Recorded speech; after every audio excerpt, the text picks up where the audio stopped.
Welcome guys to the MythBusters series episode 22. In this video, we will be looking at some interesting myths about the new update 2.6 Dino-Ground.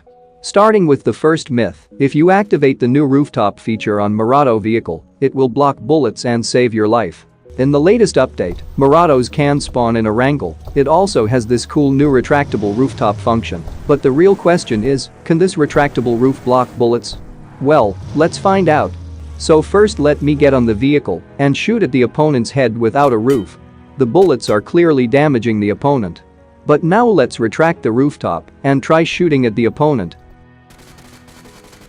As you can see, the rooftop is blocking all the bullets and protecting the player sitting inside the vehicle. So the myth is confirmed, this new retractable rooftop feature could potentially save your life, but keep in mind you can still get shots from sides and back. However, there's a weird glitch with this Murado, for some reason it keeps moving oddly like this. Anyway, moving on to the next myth. T-Rex's roar sound will damage opponents even through walls. Alright, so now there is an enemy inside the apartment building, according to myth. If I press roar, the enemy should get damaged by the T-Rex's roar. In the opponent's view, the screen is shaking, but not getting any damage from its roars. However, let's try this again, but this time I will stand in front of the window like this. Now I'm getting damaged by T-Rex roars. So the myth is busted, T-Rex's roars can only damage you if you have no cover, such as like these. Anyway, moving on to the next myth. After the update, PUBG reduced the damage for M16A4. To verify this myth, I did some testing prior to the update. The M16A4 had a damage of 40.9, and even after the update, the damage remains the same or unchanged. So the myth is busted, M16A4 damage didn't change, but what changed with M16A4 is its new attachment slot to make this weapon go fully automatic. This brings us to our next myth. Using the full auto mode in the M16A4 will cause it to deal less damage. So this new full auto attachment for the M16A4 is truly a game changer, providing excellent spray control with minimal recoil. But will this attachment have any impact on the damage it deals? Well, we can verify this myth by shooting at this enemy with the full auto attachment. And now I have removed the full auto attachment and shot this opponent. Surprisingly, the damage was the same whether we used the full auto attachment or not. So the myth is busted, full auto attachment will not have any impact on the damage of M16A4. Moving on to the next myth, M16A4 with auto is faster than M416. Let's see if this new attachment can make M16A6 shoot faster than the M416. Here's the side-by-side comparison. The M416 finishes the 40 rounds first, while the M16A4 still has 8 rounds remaining. So a clear win for the M416, and the myth is busted.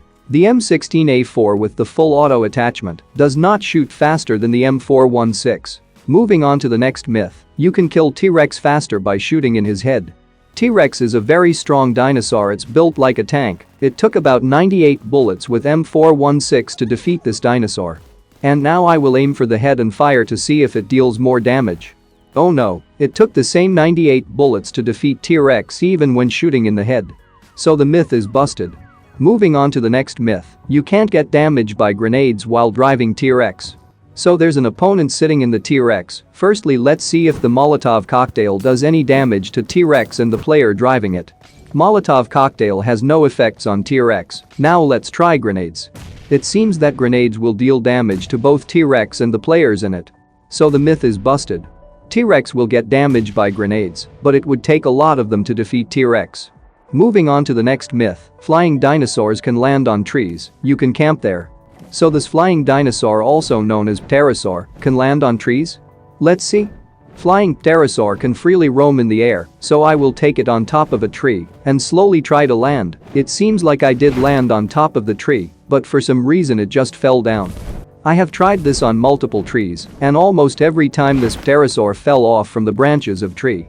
However, there is one exception: the pterosaur can successfully land on the branches of large trees inside the primal zone. Here, you can choose to stay or camp. It is very hard to get spotted like this, but if you exit, you will just fall off from the tree, and the pterosaur will remain on the tree, so you can't really do a lot here. But the myth is confirmed, you can land on trees with pterosaur. Moving on to the next myth, if you tame a dinosaur only you can use them, enemy can't use your dinosaur. So I tamed this pterosaur. Let's see if any opponent can fly this pterosaur.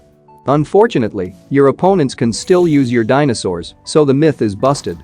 And the last myth, T-Rex can swim in water. Let's take the T-Rex into the water to see if we can reach the other side of island without drowning. T-Rex do have these swimming abilities, but in water it's a bit slower, even the boost doesn't work. However, the myth is confirmed, you can swim in water with T-Rex. Anyway, that's all I got for this video. If you have any myths about this new update that you would like to share, let me know in the comments. Or you could join my Discord server, I might reply to your questions over there. And also you will find hundreds of layout controls and settings from 2 fingers to 6-finger claw, so you can look at their layout to create your own custom controls. And you could also post your controls and settings here, so it might help other players like you. Join my Discord server, link is in the description and also in the pinned comment. Anyway, that's all I got for this video. I hope you learned something new. If you did, hit the like button and subscribe for more upcoming videos like these. See you guys in the next one.